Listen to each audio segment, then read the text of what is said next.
Tokoh politik dan ahli hukum tata negara ini sudah lama sekali malang melintang di dunia perpolitikan Indonesia. Perannya pun berbeda-beda. Anggota dewan, hakim, kemudian dosen. Orangnya sangat belak-belakan, bicaranya tegas, lugas, dan kontroversial. Beberapa kontroversi seputar tokoh ini diantaranya membeli pesawat dari Israel, bersikap sangat tegas terhadap separatis, dan yang baru-baru ini ia nyatakan bahwa kebijakan pejabat Indonesia dikendalikan oleh wanita nakal. Siapakah dia? Simak Satu Indonesia.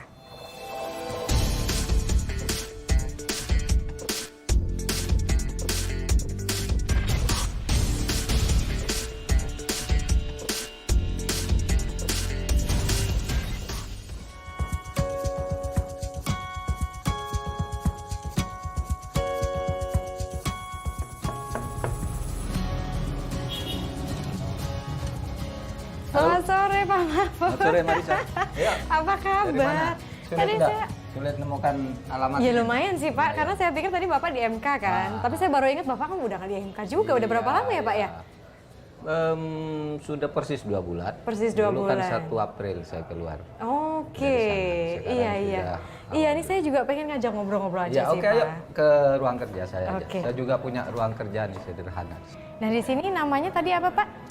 Ini kantor Yayasan 135. 135. Ya, ini yang disiapkan oleh teman-teman saya ini volunteer, pekerja sukarela sejak saya di MK, dan menyiapkan satu wadah bagi saya untuk beraktualisasi di bidang politik demi pembangunan bangsa. Didirikan Yayasan 135 ini. Kenapa disebut Yayasan 135? Apakah ini nomor keramat buat Pak Mahfud gitu? Kan begini, teman-teman ini melihat saya itu selalu punya posisi tertentu di dalam peta politik, sehingga mereka ingin saya berpolitik. Tapi kan saya waktu itu tidak boleh berpolitik. Tetapi orang yang menjadikan saya sebagai ikon politik itu boleh. Maka muncullah Yayasan 135 yang diidentifikasi dengan saya.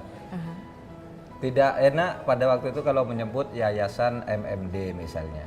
Lalu disepakati Yayasan 13 Mei 13.5.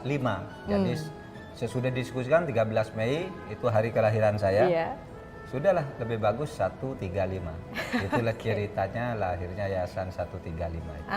Itu dia. Di sini rame tiap hari kami berdiskusi. Rame dalam arti isu yang dibicarakan rame. Kalau jumlah orangnya sih ya paling 10, 15 gitu ya, kumpul-kumpul di sini. Betul, setuju sekali. Ini kan ngomong-ngomong Bapak udah makan siang belum? Belum. Ya udah kita makan siang. Yang saya dengar ini Bapak ada restoran favorit di daerah Pasar Baru, itu betul Pak? Betul. Jadi ada rumah makan di sana yang sejak tahun 87 saya suka makan, sejak saya masih sangat muda, masih mahasiswa bahkan. Masih pacaran begitu Pak? Iya, masih baru kawin muda. Oke.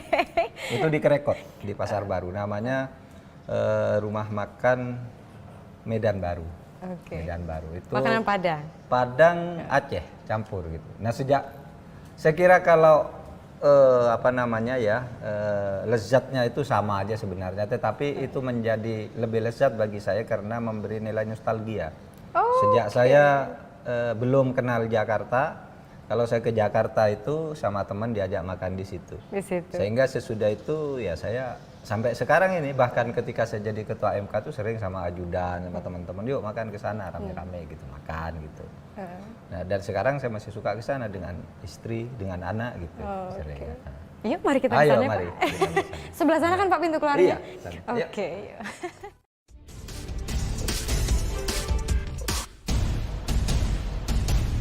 Kenal Mahfud MD nggak? Mahfud MD. Pernah denger sih. Tahu ya, siapa ya? Ya, tahu. Pak Mahfud MD ya, tahu. Mantan Ketua Mahkamah Konstitusi. Menurut Bapak bagaimana orangnya, Pak?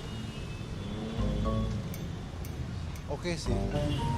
Sangat berdedikasi terhadap pekerjaannya. Kelas gitu. Nggak ada tedeng aling-aling gitu kalau ngomong. Untuk jadi presiden, ya belum tahu identitasnya yang sebenarnya. Kita ke Kerekot. Oke, namanya apa tadi Pak? Rumah makan Medan Baru. Medan Baru. Kerekot. Penuh sejarah ya Pak? Penuh sejarah. Iya.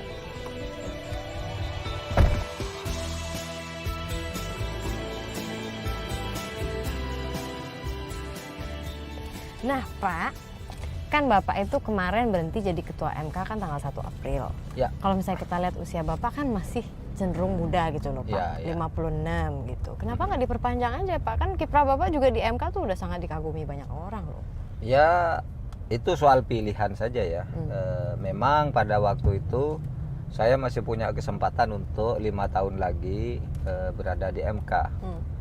Karena pertama saya sudah lulus fit and proper test sehingga menjadi hakim MK itu, sehingga kalau mau kan tidak usah fit and proper test lagi seperti yang sudah. Tinggal dinyatakan bersedia memperpanjang. Itu berlaku bagi dulu Pak Jimli, Pak Akil, Pak Haryono, tinggal perpanjang aja. Terus kenapa Bapak? Saya perpanjang? sendiri kemudian punya pilihan politik karena teman-teman itu menghendaki saya berkiprah secara lebih bebas. Karena kalau di MK itu dianggap terlalu sempit, sehingga teman-teman bilang cobalah bikin arena yang lebih luas untuk pengabdian kepada bangsa dan negara. Lalu yang kedua, sebenarnya saya sendiri merasa puncak prestasi MK itu sudah dicapai gitu. Sehingga kalau saya di sana kira-kira ya di situ aja gitu. Apalagi yang mau saya bangun di situ, kira-kira semua cara menangani perkara, cara menghindari korupsi, kolusi, dan kecepatan pelayanan itu sudah semua tertata di sana. Nah sekarang ini saya kembali ngajar tuh habitat lama. Panggilan gitu ya? Iya, panggilan. Nah, itu.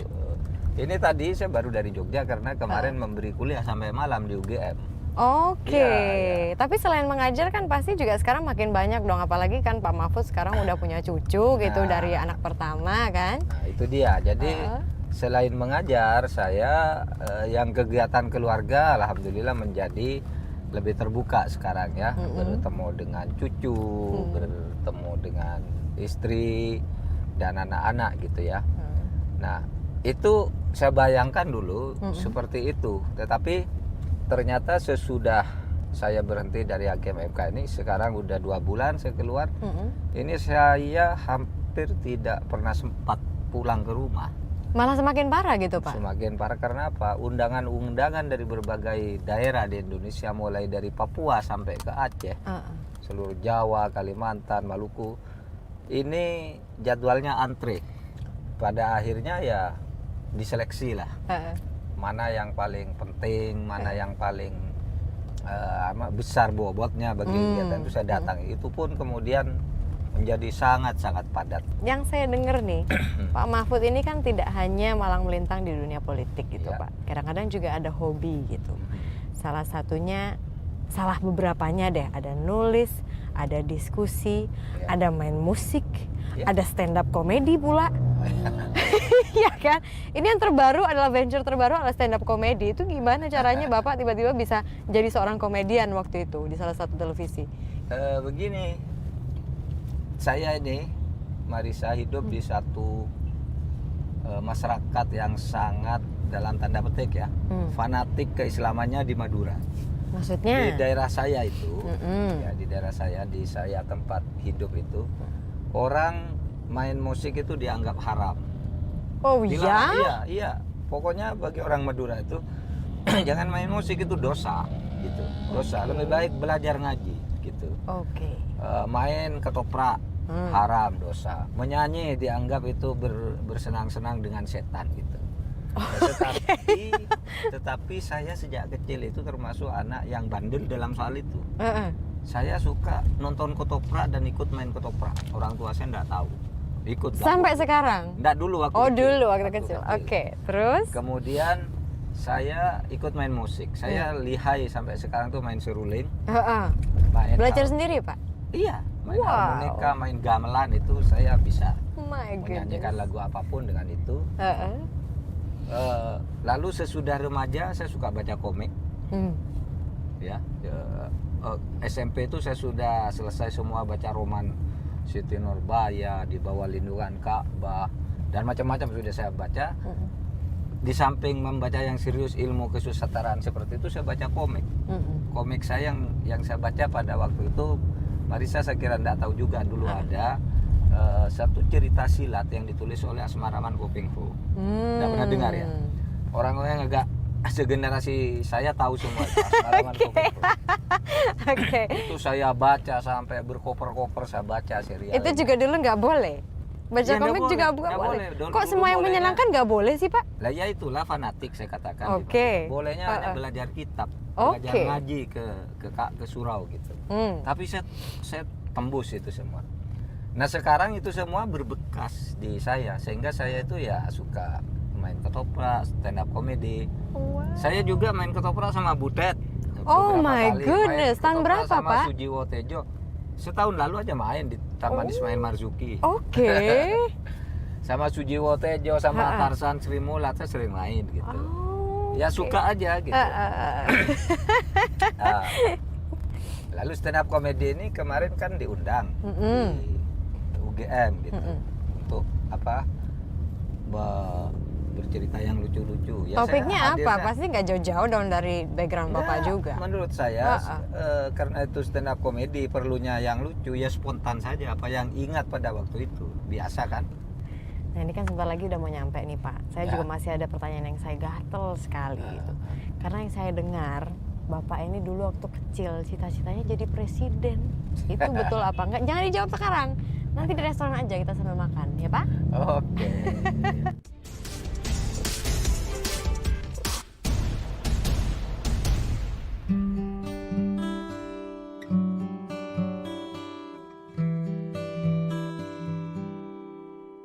Tegas dan apa adanya. Sikap itulah yang menjadi identitas Muhammad Mahfud atau dikenal Mahfud MD.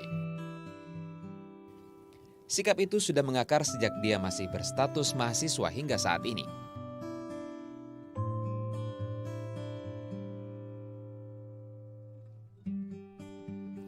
Mahfud MD dianggap sebagai sosok yang lengkap karena berhasil menduduki semua cabang kekuasaan negara dari eksekutif sebagai Menteri Pertahanan di tahun 2000 sampai 2001, legislatif dengan menjabat anggota Komisi 3 DPR RI tahun 2004 hingga 2008, dan yudikatif dengan didaulat menjadi Ketua Mahkamah Konstitusi 2008-2013.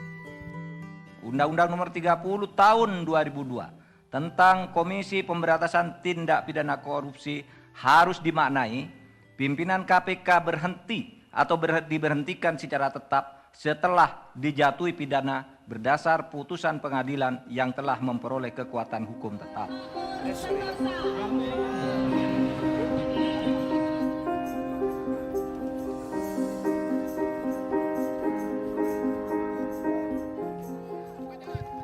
Pasca pensiun dari Hakim Konstitusi, Mahfud yang tinggal di tengah perkampungan di Tanjung Barat, Jakarta Selatan ini membidik kursi RI 1.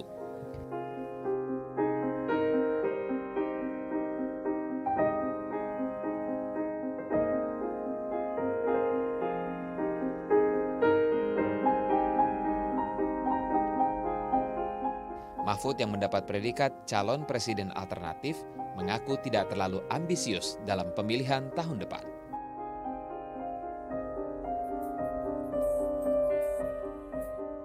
Sambil menjalani kegiatan yang dinilainya lebih sibuk dari profesi sebagai ketua MK ini, perlahan dia mulai mengagendakan dan menyusun langkah-langkah agar menjadi magnet perhatian.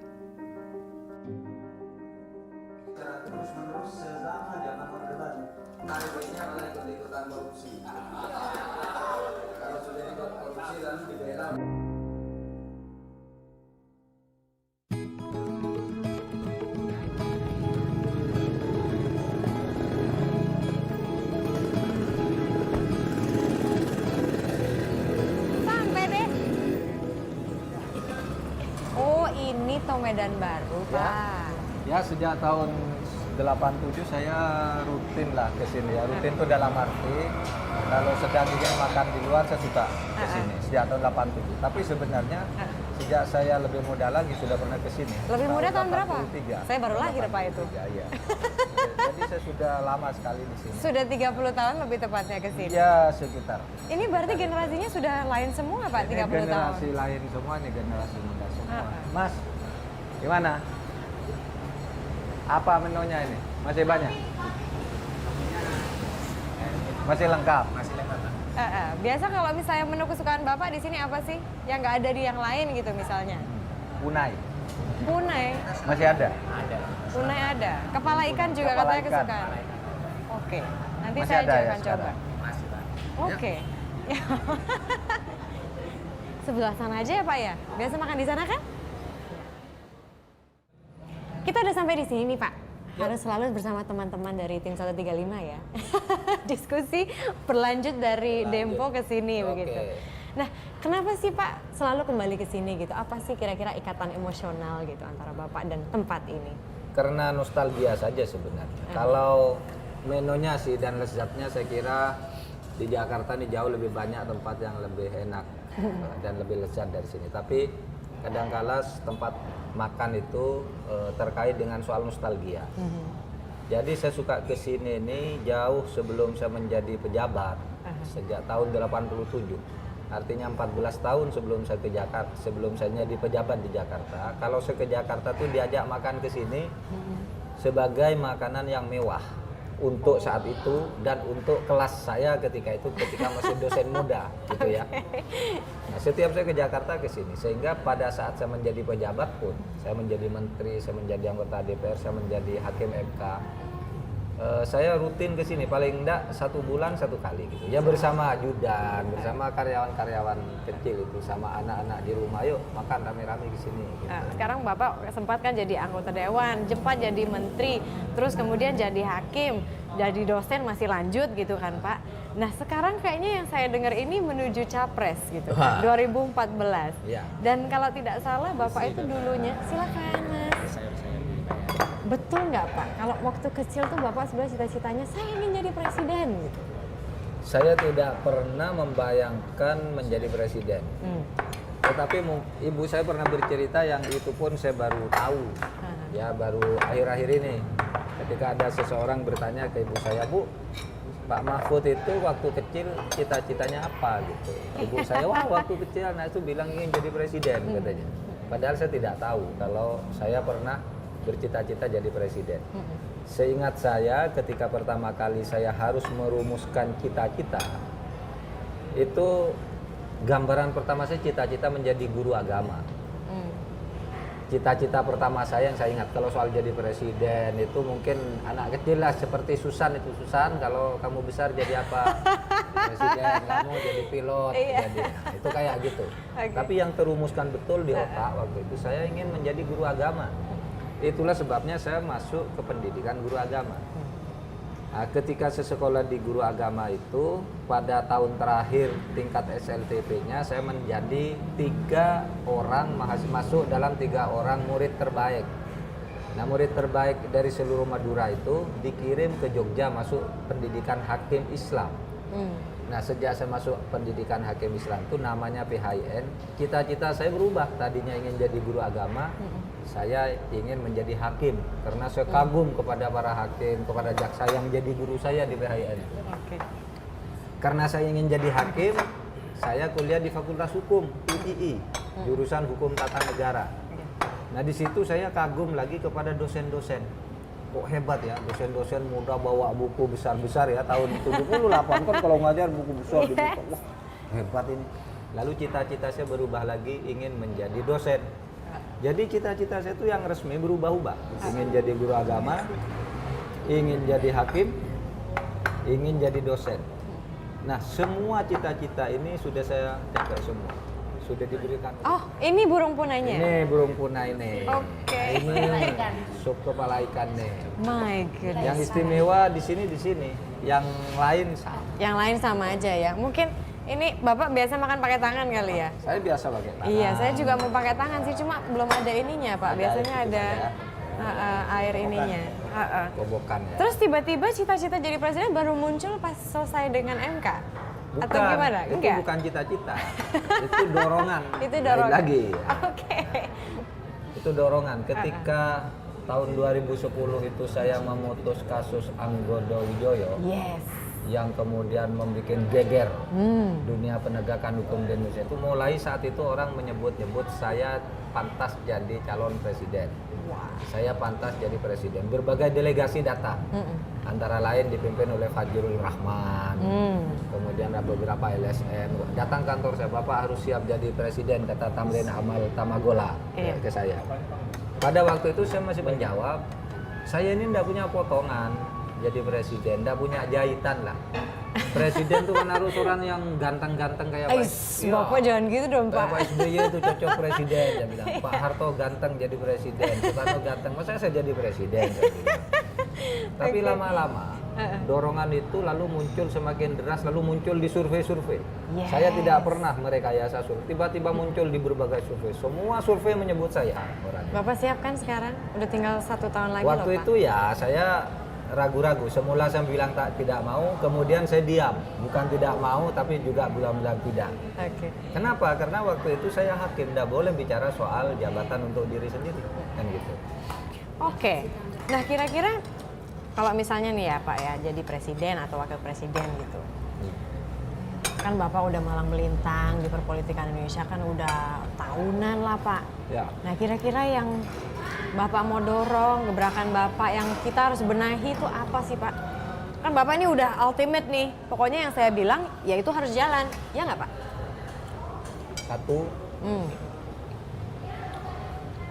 saya katakan nomor 1 di Indonesia ini penegakan hukum. Oke, permasalahannya sekarang seperti apa? Orang boleh mengatakan, itu kan karena Pak Mahfud orang hukum, lalu bilang penegakan hukum. Saya pastikan penegakan hukum itu kunci utama untuk memperbaiki Indonesia. Karena seluruh persoalan di Indonesia itu muncul karena hukum tidak ditegakkan. Anda tahu kesehatan menjadi masalah sosial yang begitu besar. Karena apa? Karena korupsi terhadap uang anggaran kesehatan itu tidak diadili dengan benar. Sehingga korupsi berjalan terus. Pendidikan menjadi amburadul karena apa? Uangnya dikorupsi. Fasilitas sosial amburadul, uangnya dikorupsi. Infrastruktur, uangnya dikorupsi. Hukumnya tidak tegak. Sehingga saya katakan, kalau Anda memperbaiki ini semua, hukumnya tegakkan dulu. Baru yang lain ini sektoral, gampang diatasi. Kalau hukum ditegakkan, yang lain-lain takut. Mungkin nggak sih, Pak? Maksudnya kan selama ini kan, kebanyakan ada yang bilang gini, Pak, kalau misalnya kita sudah masuk yang namanya dunia politik gitu, Pak, biasanya mereka tuh suka terbawa arus gitu loh, Pak. Sementara Pak Mahfud selama ini tuh, ya tetap aja bawa nilai ideal Pak Mahfud dan semua berjalan lancar. Kok sebetulnya seberapa sulit atau seberapa berat sih Pak perjuangan di dalam itu? Terserah rakyat Indonesia saja. Nyatanya sudah ada bukti. Rakyat itu memilih secara rasional ketika Jokowi ternyata terpilih. Yang melambangkan kehendak rakyat. Sekarang bagaimana potret Jakarta itu menjalar ke Indonesia. Bahwa itulah potret Indonesia. Rakyat memilih pemimpinnya sendiri dari gambaran-gambaran yang diidealkan oleh masyarakat sendiri. Bukan oleh uang. Kalau Pak Mahfud ini kan masyarakat mengenal Pak Mahfud tuh sebagai tokoh yang selalu dia kalau ngomongnya belak-belakan ya, sangat kontroversial gitu. Sebetulnya pernyataan Bapak tuh sangat basic, menohok dan menendang gitu loh, Pak. Salah satunya yang baru-baru ini menggemparkan ini, Pak, mengenai kebijakan pejabat Indonesia dikendalikan oleh wanita nakal. Nah, saya ingin tahu kenapa Bapak mengatakan itu dan apa artinya gitu loh. Tapi jangan dijawab dulu. Makan dulu. Kita makan dulu. Nanti kita akan segera kembali di Satu Indonesia.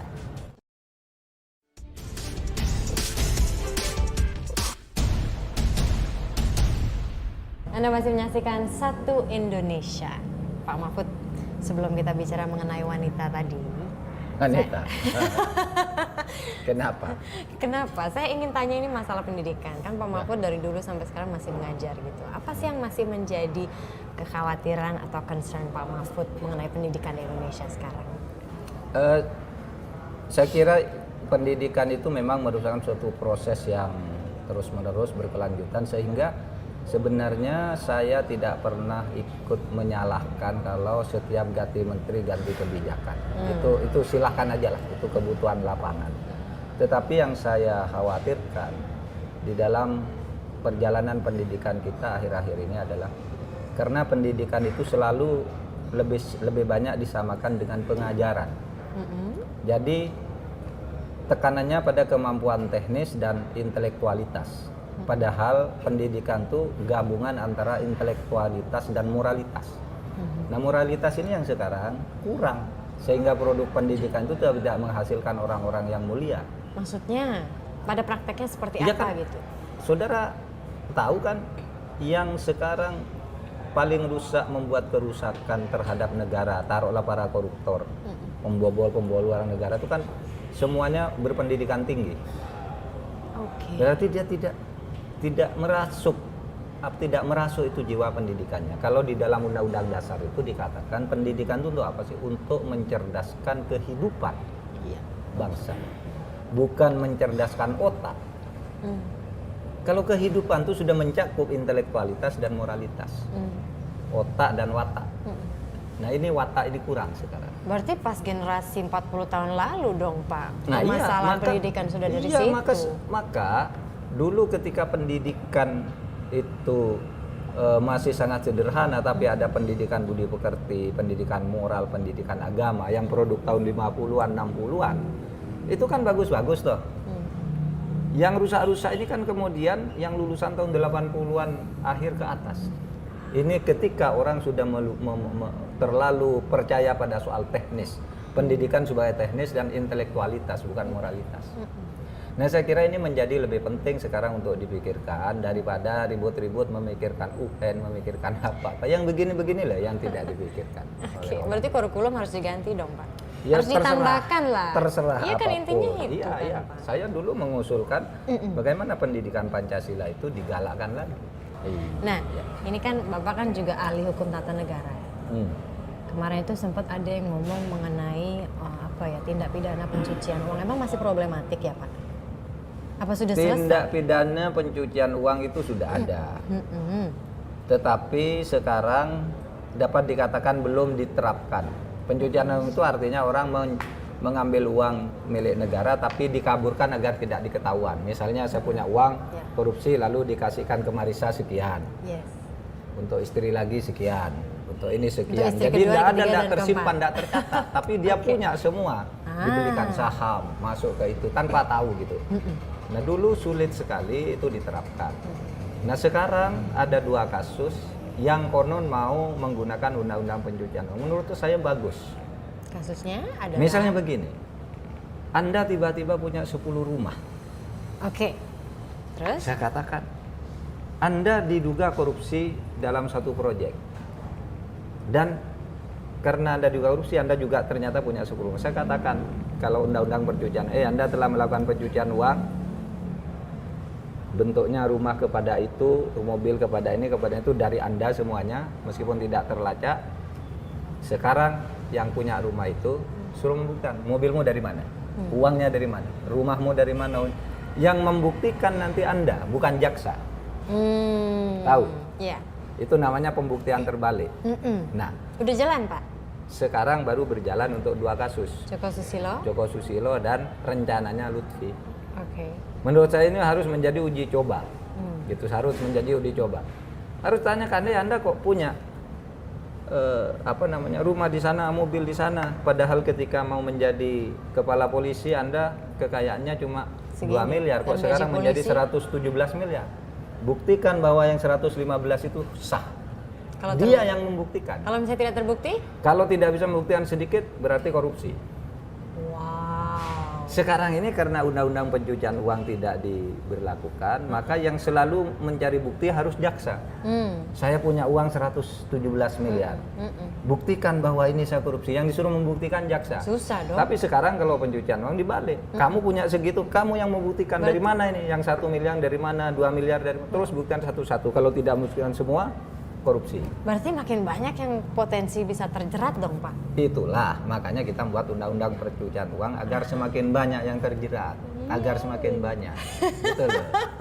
Biar negara ini tidak rugi. Iya betul Pak. Saya juga capek Pak tiap kali ngeliatin website, berita-berita itu isinya korupsi ini, itu, orang ini terlibat korupsi ini, kasus yang ini, saya pusing bacanya. Semoga dengan ini bisa menjadi solusi Ya, Pak. mudah-mudahan. Oke. Nah Pak, kalau misalnya ngomongin tentang, Pak kan udah jadi tokoh gitu. Yes. Tapi biasanya seorang tokoh itu kan mengidolakan tokoh lain Pak. Nah siapa sih kira-kira tokoh politik aja Pak yang Bapak idolakan? Tokoh politik ya? Iya. Karena saya punya tokoh tuh banyak sekali. Tergantung apa. Kalau ekonomi siapa, kalau hukum siapa, kalau ini siapa. Kalau politik saya Gus Dur. Oh iya, kenapa Pak? Orangnya lincah, egaliter, terbuka, dan lucu. Lucu kenapa? Mengajari seseorang itu tidak mendikte, tapi kadangkala hanya bergurau gitu, tetapi mengandung nilai yang tinggi dalam bentuk humor misalnya, jok-jok yang biasanya kita tidak menjadi tersinggung kalau kita saya tidak tahu ini diberitahu oleh presiden, enggak. Karena Gus Dur tidak mengatakan harus begini, enggak. Dia bercerita aja lucu-lucu lalu diceritakan sarinya. Dulu ketika saya pertama diangkat jadi Menteri Pertahanan Gus Dur itu. Saya tanya, Gus, sebagai Menteri Pertahanan tugas saya ini apa? Saya pun enggak tahu katanya. Saya pun enggak tahu katanya. Makanya saya ngangkat kamu. Gitu. Ya udah, habis kita ngomong yang lucu, sekarang kita ngomongin perempuan ya Pak. Yap. Wanita yang mengendalikan kebijakan pejabat Indonesia. Jawaban.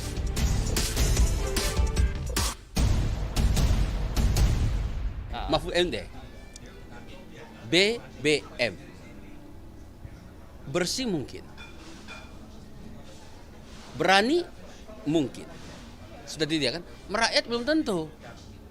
Pemimpin politik yang sesungguhnya sangat mumpuni dan bisa memahami tentang proses-proses politik baik pada level masyarakat sipil maupun pada level elit. Dia punya kelemahan yakni Mahfud MD tidak sekarang ya, at this time being itu dia tidak punya partai politik yang bisa dia kendarai secara firm ya. Demi mempertahankan prinsipnya untuk selama menjadi hakim konstitusi ya, untuk tidak membicarakan perkara di luar sidang, Pak Mahfud itu memilih untuk berdosa kepada orang tuanya daripada harus membicarakan perkara. Pada saat orang tuanya bertanya tidak mau menjawab gitu ya. Kemudian gak suka belajar, dalam arti sehari-harinya itu tidak membaca buku pelajaran gitu, tetapi membaca komik. Kemudian yang terakhir ya, walaupun kita lihat Pak Mahfud itu orangnya begitu pemberani gitu ya, bicara dengan lantang dan bahkan sudah menjadi aktivis sejak mahasiswa. Sebenarnya dalam soal asmara Pak Mahfud ini orangnya pemalu.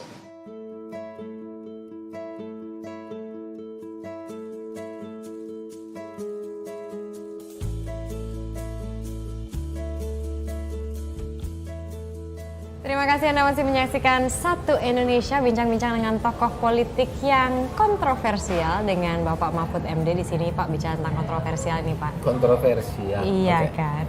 Jadi beberapa hari yang lalu Bapak sempat ngomong, kebijakan pejabat Indonesia dikendalikan wanita nakal. Mengapa Bapak mengatakan itu dan ya kenapa gitu Pak? Ya kenapa mengatakan, karena ditanya, seperti Anda tanya saya jawab. Jadi begini, ketika rame-rame perkara di KPK itu ya, munculnya banyak wanita-wanita. Itu orang bertanya, mengangkat lagi tulisan saya yang sebenarnya sudah saya tulis di media massa itu pada bulan Desember tahun lalu.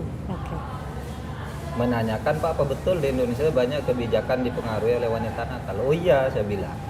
Ini tidak ada kaitannya dengan perkaranya Lutfi lah ini. Karena saya bicara sebelum ada perkara itu, tapi lalu ini diangkat lagi karena ada perkara itu. Iya, saya bilang. Bapak punya bukti loh, buktinya banyak. Ada kasus di KPK yang tidak selesai-selesai, kasus seorang wanita cantik, kemudian ternyata diduga berselingkuh dengan penyidiknya. Ingat kan? Nah, itu kan? Sehingga lalu penyidiknya ditarik, baru perkara ini jalan. Itu kan karena pejabat. Lalu ada seorang pejabat penting muncul di infotainment, digugat oleh istri simpanannya kan? Ada kan pejabatnya masih sekarang? Iya. Dan dia ngaku ini anak saya, ini anak dia dengan saya gitu. Pejabatnya si ini. Dan itu banyak gitu. Ini baru atau memang udah lama? Udah lama, sehingga suatu saat Lalu muncul istilah gratifikasi seks. Kalau begitu ada gratifikasi seks dong. Nah, saya bilang secara hukum gratifikasi seks itu di Indonesia tidak ada. Karena yang dikatakan gratifikasi itu adalah pemberian sukarela yang itu tidak ada hukumannya kalau itu dilaporkan dalam waktu 30 hari. Oke. Kalau sekarang seks disajikan kepada seorang pejabat, kalau dilaporkan misalnya saya sudah berbuat seks, kan tidak ada hubungannya. Karena kalau dilaporkan dalam 30 hari, gratifikasi itu tidak ada hubungannya. Oleh sebab itu saya bilang gratifikasi seks, pelayanan seks kepada wanita itu di Indonesia belum ada hukum. Kalau itu mau dianggap zina, zina itu bukan korupsi. Hukumannya zina itu delik aduan. Itu baru bisa dihukum kalau istri atau suami yang bersangkutan melapor bahwa saya dirugikan.